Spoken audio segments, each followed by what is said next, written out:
So hi guys, welcome to the video. तो last एक week में ग्लोबल मार्केट्स में काफ़ी कुछ हुआ है, जहां पर सबसे पहले तो हमें जापान के केस में कैरी ट्रेड की सिचुएशन देखने को मिली, जिसके चलते ओवरऑल वर्ल्ड मार्केट्स हमें प्रेशर में देखने को मिली। और उसके तुरंत बाद हमें यूएस में वीक मैन्युफैक्चरिंग और वीक एम्प्लॉयमेंट डेटा के चलते यूएस में रिसेशनरी सिचुएशन देखने को मिल रही है। और even legendary investor like Warren Buffett, जो कि खुद कहते हैं कि उनके स्टॉक्स को फॉरएवर के लिए वो होल्ड करने पे बिलीव करते हैं, उन्होंने तक अपनी एप्पल जैसी शेयर होल्डिंग को 50% से रिड्यूस कर दिया है। एंड आज के टाइम पर टोटल $227 बिलियन के पाइल ऑफ कैश पे बैठे हैं। यानी वो भी एक्सपेक्ट कर रहे हैं कि यहाँ से आगे मार्केट्स में एक बहुत बड़ा डाउन ट्रेंड हमें देखने को मिल सकता है। अब हालांकि एज ऑफ 6 अगस्त यानी जिस दिन मैं इस वीडियो को रिकॉर्ड कर रहा हूँ, उस दिन अगर आप निफ्टी 50 को देखो तो निफ्टी 50 अपने टॉप से पिछले एक वीक में लगभग 4% करेक्ट हो चुका है और करेंटली 24,000 मार्क के अराउंड चल रहा है। अब 6 अगस्त को भले ही निफ्टी 50 में थोड़ी सी स्टेबिलिटी आती हुई देखने को मिली थी, बिकॉज इसी दिन जापान का इंडेक्स वापस से 10% हमें रिकवर करते हुए देखने को मिला था। बट मुझे ऐसा लगता है कि ये जो सारी सिचुएशन है ये अभी प्ले आउट होना शुरू ही हुई है और आगे ये और पाइल अप होगी और मूविंग फॉरवर्ड हमें मार्केट्स में और भी करेक्शन देखने को मिल सकते हैं। तो इसीलिए ये समझने के लिए कि ये सारी मैक्रो इकोनॉमिक सिचुएशन कितना और किस तरह का इंपैक्ट डाल सकती है हमारे मार्केट्स पे, हम इन सारी मैक्रो इकोनॉमिक सिचुएशन को प्रॉपर्ली एनालाइज करेंगे और प्रॉपर्ली डेटा के बेसिस पे जानने की कोशिश करेंगे कि किसका क्या इंपैक्ट होगा। एंड ऑल्सो मैं आपको ये भी बताऊंगा कि इस सारी सिचुएशन से अपने पोर्टफोलियो को प्रोटेक्ट करने के लिए आपको अपने पोर्टफोलियो में क्या नेसेसरी चेंजेस करने की जरूरत है और इस सारी सिचुएशन का मेजर एडवांटेज हम कैसे उठा सकते हैं। अब वीडियो स्टार्ट करने से पहले मैं आपको रिक्वेस्ट करूंगा कि अपना प्लीज 8 सेकंड्स देके वीडियो को लाइक कर दीजिए, चैनल को सब्सक्राइब कर दीजिए और प्लीज उस बेल आइकन को भी क्लिक कर दीजिएगा। अब सबसे पहले हम बात करते हैं जापान की कैरी ट्रेड सिचुएशन की और मैं आपको पूरा ही ये सिनेरियो काफी क्विक और इजी वे में समझा देता हूँ। तो देखिए, जापान की जो करेंसी है यानी येन, ये वर्ल्ड की one of the most stable currency मानी जाती है और उसके पीछे का रीजन सिंपल सा है कि कोविड के बाद और रशिया यूक्रेन के बाद जब ओवरऑल वर्ल्ड की बड़ी बड़ी कंट्रीज लाइक यूएसए में भी इन्फ्लेशन काफ़ी तेजी से बढ़ने लगा, तो वहाँ की गवर्नमेंट इंक्लूडिंग इंडियन गवर्नमेंट ने अपने जो इंटरेस्ट रेट्स है उसको काफ़ी तेजी से बढ़ाया और आज के टाइम तब से हमारे इंटरेस्ट रेट्स अपने ऑल टाइम हाई के अराउंड चल रहे हैं। बट वहीं पर अगर आप जापान का केस देखोगे तो जापान में 2015 के बाद से अभी तक जो पूरे इंटरेस्ट रेट्स थे वो जीरो भी नहीं बल्कि -0.1% के चल रहे थे। बिकॉज इस पूरे ही ड्यूरेशन में ना ही कोविड और ना ही रशिया यूक्रेन वॉर का जापान की इन्फ्लेशन पे कोई भी इम्पैक्ट पड़ा। अब क्योंकि इधर इन्फ्लेशन इतना कम था और इंटरेस्ट रेट इतने कम थे, तो लोगों को एक तरह से पैसा फ्री में मिल रहा था। अब इसके साथ ही जैसे हमने डिस्कस किया कि येन जो करेंसी है वो अपने आप में काफ़ी स्टेबल भी थी, तो इससे हुआ क्या कि काफ़ी सारे जो इन्वेस्टर्स हैं उन्होंने फ्री से बैंक से पैसा उठाया, जो जापानीज बैंक से, और उस येन को पहले कन्वर्ट किया एक इंटरनेशनल करेंसी लाइक डॉलर में और फिर उस डॉलर को यूएस मार्केट्स और इंडियन मार्केट जैसी इमर्जिंग मार्केट्स में इन्वेस्ट करना शुरू कर दिया। नाउ लेट्स सपोज जब उन्होंने येन को बोरो किया तो उस पॉइंट ऑफ टाइम पे 100 येन के बराबर $1 चल रहा था। तब उन्होंने उस $1 पे 20% के रिटर्न कमाए और फिर उस $1.20 जो उनके पास रिटर्न बने उसमें से वन जो डॉलर है यानी जो 100 येन है वो जापान को वापस कर दिया और उनका जो 20% का रिटर्न था वो उनका प्रॉफिट हो गया। अब वैसे तो ये सारी सिचुएशन काफी ज्यादा स्मूथ चल रही थी, पर मेजर प्रॉब्लम आई 2020 के बाद से, जब सारी कंट्रीज में इन्फ्लेशन तेजी से हाइक हुआ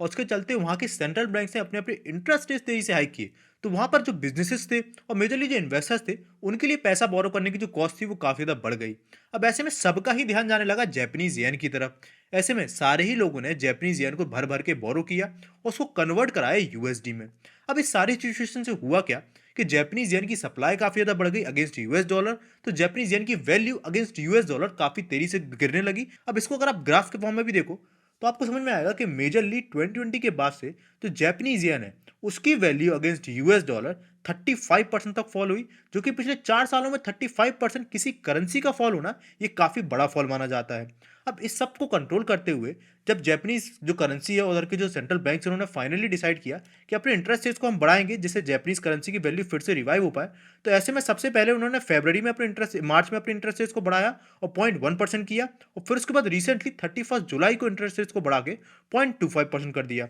और ये करते ही हमें देखने को मिला कि जापानीज करेंसी की जो वैल्यू थी अगेंस्ट यूएस डॉलर वो सडनली इंप्रूव होते हुए हमें देखने को मिली और विद इन फ्यू डेज यानी 11 जुलाई से लेकर अभी तक के बीच में जापानीज करेंसी की वैल्यू अगेंस्ट यूएस डॉलर 10% से बढ़ गई। अब ऐसे में सबसे पहला जो प्रॉब्लम आया वो उसी ट्रेड पे आया। तो यहाँ पर जैसे मैंने आपको बताया था कि जिन लोगों ने पहले येन को बोरो किया उस पॉइंट ऑफ टाइम पे 100 येन के बराबर $1 चल रहा था, उन लोगों ने उस $1 को इन्वेस्ट किया, 20% के रिटर्न कमाए और वापस से $1 के बराबर क्योंकि 100 येन था उसको रीपे कर दिया $1 से।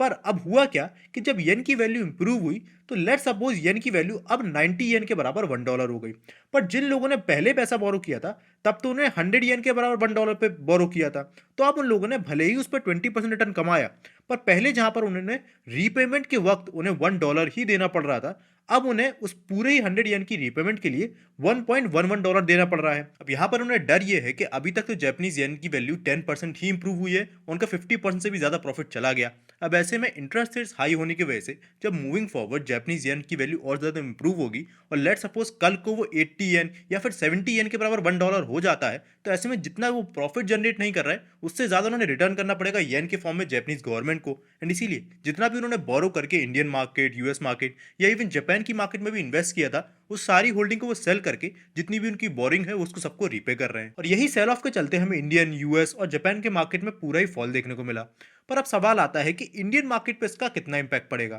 तो देखिए, अगर आप डेटा की मानो तो जापान का जो पूरा ही एफपीआई इन्फ्लो है इंडिया में, उसकी वैल्यू अराउंड 2.06 लाख करोड़, जिसको अगर आप परसेंटेज टर्म्स में निकालोगे वो 3% के अराउंड निकल के आता है। अब इंडिया के लिए इतनी बेस्ट बात इस वक्त ये है कि हमें पता है कि पिछले 1 से 1.5 सालों से इंडियन मार्केट में जो बड़े बड़े एफआईज वगैरह हैं वो मेजरली सेलिंग ही कर रहे हैं। और हमारा मार्केट पिछले 1 साल में जो इतने बड़े लेवल पे आया है, ये मेजरली डीआईज के थ्रू डोमिनेटेड है। और हमारा मार्केट इस पॉइंट ऑफ टाइम पे काफी ज़्यादा सेल्फ सस्टेन्ड है। तो यहाँ से अगर ये 3% की सेलिंग भी हम मान ले कि पूरा ही सेल ऑफ हो जाता है जैपनीज मार्केट का जितना भी करेंसी इन्वेस्टमेंट है, तो भी हमारे मार्केट्स काफी बड़े लेवल पे यहाँ पर फॉल नहीं होंगे। अब इसी चीज को अगर मैं आपको निफ्टी के चार्ट पे ले जाके परसेंटेज टर्म से बताऊं, उससे पहले मैं आपको यूएस के रिसेशनरी सिचुएशन को बता देता हूं ना। अब अगर हम बात करें यूएस में रिसेशन की सिचुएशन की, तो वी ऑल नो कि रिसेंटली जो वहां पर अनएम्प्लॉयमेंट डेटा बढ़ के आया और जो मैन्युफैक्चरिंग डेटा आया, उसके रिगार्डिंग ये बोला जा रहा है कि यूएस में रिसेशन आ सकता है। पर मेजर क्वेश्चन आता है कि ये रिसेशन कब तक आ सकता है। तो उसके लिए अगर आप गोल्डमैन सेक्स की एक रिपोर्ट देखो, तो उनका कहना है कि यूएस में रिसेशन आने के 25% चांसेस हैं,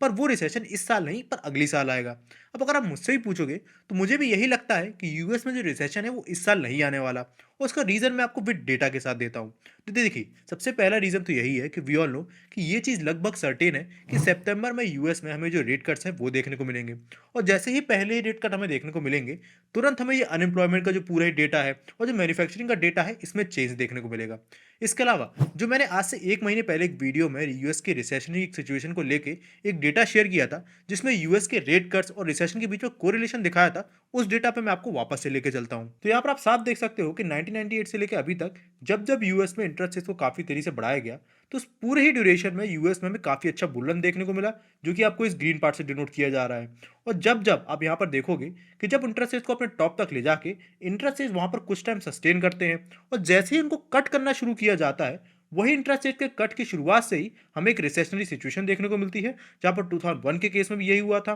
2008 के केस में भी जैसे ही इंटरेस्ट रेट को कट किया गया रिसेशन देखने को मिला। 2020 के केस में भी सेम मिला और 2024 के केस में भी सेम देखने को मिलेगा। अब अगर इस ग्राफ को आप थोड़ा और जूम करो तो आपको एक डिटेल और समझ में आएगी, और वो ये है कि जैसे ही इंटरेस्ट रेट को अपने ऑल टाइम हाई के अराउंड ले जाया गया, वहां पर वो कुछ टाइम सस्टेन करते हैं, तो तुरंत इंटरेस्ट रेट कट करते ही हमें रिसेशन देखने को नहीं मिलता है, बल्कि एटलीस्ट 3 से 4 जब रेट कट्स हमें देखने को मिल जाते हैं, उसके बाद हमें रिसेशन ट्रिगर होते हुए देखने को मिला है। और फिर उसके बाद इंटरेस्ट रेट्स को और भी तेजी से कम किया जाता है। और ये चीज़ आप 2007 के 8 के केस में भी देख सकते हो कि 3 से 4 रेट कट्स के बाद फिर रिसेशन ट्रिगर हुआ। सेम चीज़ हमें 2020 में देखने को मिली और सेम चीज़ एक्सपेक्टेड है कि अभी अब इस बार देखने को मिलेगी। तो यहाँ पर लेट सपोज हम सेफ रहने के लिए यही कंसीडर करें कि 4 नहीं बल्कि 3 रेट कट्स के बाद हमें रिसेशन ट्रिगर होते हुए देखने को मिलता है, तो उसके लिए भी अगर हम करंट सिचुएशन को एनालाइज करें, तो सबसे पहला रेट कट हमें देखने को मिलेगा सितंबर में। फिर इसके बाद अगला रेट कट हमें देखने को मिलेगा अगले क्वार्टर में, यानी दिसंबर के क्वार्टर में। और फिर इसके बाद थर्ड रेट कट हमें देखने को मिलेगा मार्च के क्वार्टर में। यानी इसके अकॉर्डिंग भी अगर आप देखो तो इस साल रिसेशन आए इसके जो चांसेस है वो काफी तक कम है। बट अब यहाँ पर आपको एक बहुत ही इंपॉर्टेंट चीज समझने की जरूरत है, और वो ये है कि आपको समझना पड़ेगा कि किसी भी कंट्री का स्टॉक मार्केट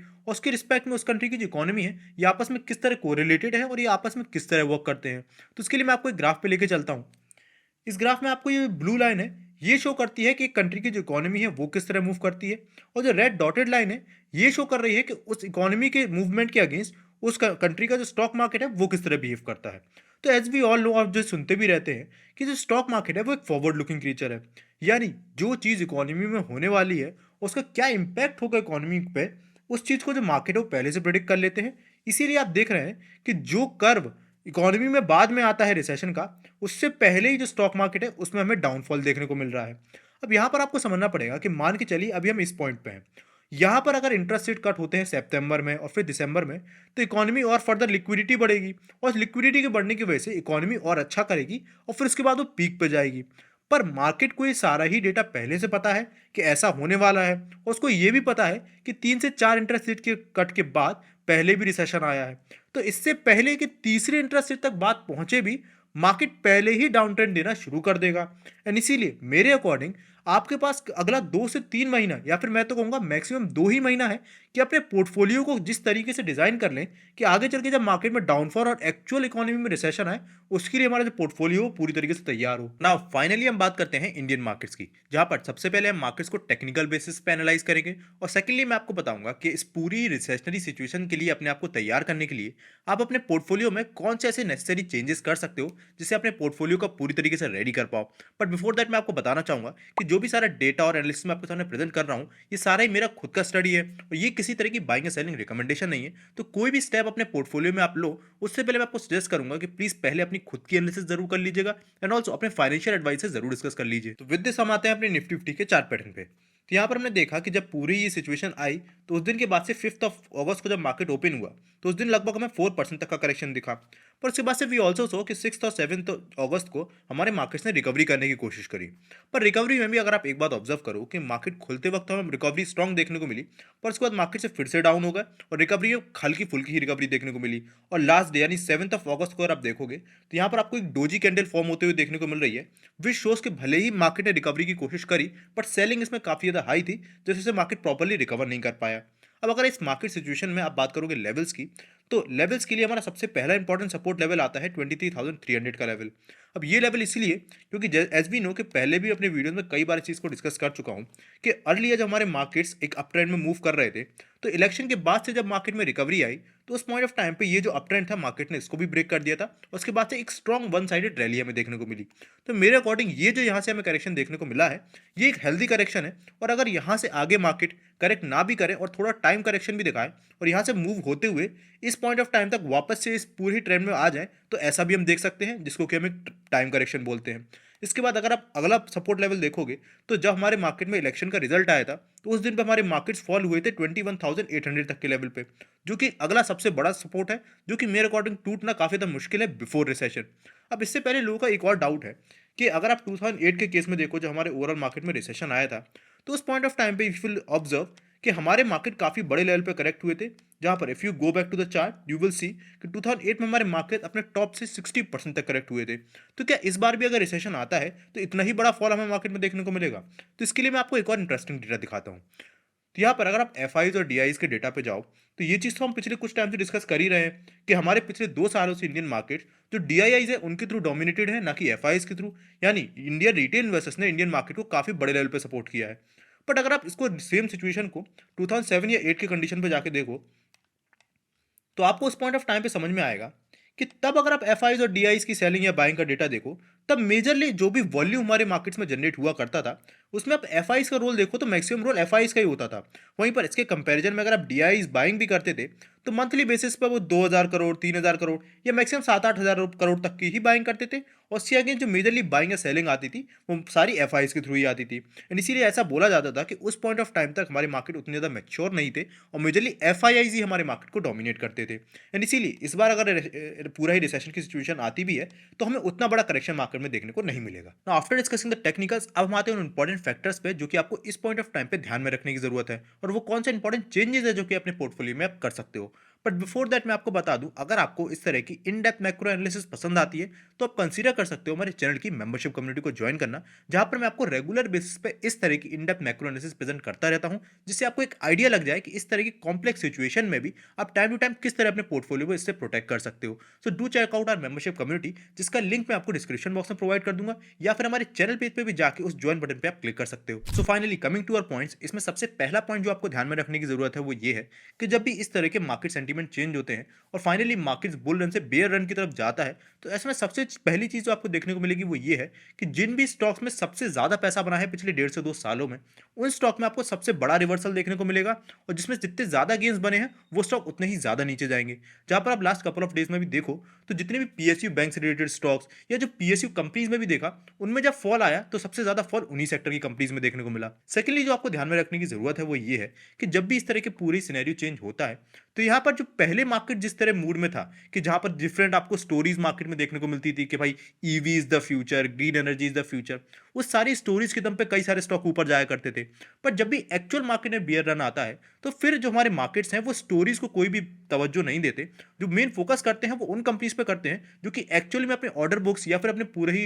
रिजल्ट्स में उसकी अर्निंग्स दिखा रही हैं। तो ऐसे में आपको ऐसी कंपनी से फोकस करना है जो कि केवल फ्यूचर की स्टोरीज पे ना चल रही हो और एक्चुअल अर्निंग्स अपनी जो प्लेटफॉर्म है उस पर प्रेजेंट कर रही हूँ। अब इसका अगर मैं आपको एग्जाम्पल भी दूं, तो अगर आप आईआरएफसी का एग्जाम्पल देख लो, तो आईआरएफसी के केस में अगर आप कंपनी की कंपाउंडेड प्रॉफिट ग्रोथ देखो ट्रेलिंग 12 मंथ की, तो वो केवल 1% की है। वहीं इसके अगेंस्ट अगर आप कंपनी के स्टॉक प्राइस की सीएजीआर ग्रोथ देखो, तो वो लास्ट 1 ईयर में 263% की है। ऐसा ही कुछ आपको आरवीएनएल जैसे स्टॉक्स में भी देखने को मिल जाएगा, जहां पर ट्रेलिंग 12 मंथ्स में कंपनी के जो कंपाउंडेड प्रॉफिट ग्रोथ है वो केवल 15% के हैं। वहीं स्टॉक प्राइस ने 357% की जंप दिखाई है। तो इस तरह की जो ओवरवैल्यूड कंपनीज हैं जिनमें जितनी भी हमें रनअप देखने को मिला, वो प्योरली हमें एक स्टोरी ड्रिवन रनअप था, ना कि एक अर्निंग्स ड्रिवन रनअप। उन सारी कंपनीज में मैं अपनी प्रॉफिट बुकिंग को स्टार्ट कर दूंगा। सेकंड चीज जो मैं इस पूरे ही फॉल का फायदा उठाने के लिए करूंगा वो ये है कि मैं एक 20% अलग से अमाउंट रखा हूं एज अ रिजर्व, जो कि मैं एज एन अपॉर्चुनिटी फंड अपने पास रखा हूं। और फिर जैसे ही मार्केट हमारे इंडेक्स लेवल पे एटलीस्ट 5% का करेक्शन दिखाता है, यानी अगर यहां से जो निफ्टी है वो 5% करेक्ट होता है या बैंक निफ्टी से इंडेक्स 5 to 6% करेक्ट होते हैं,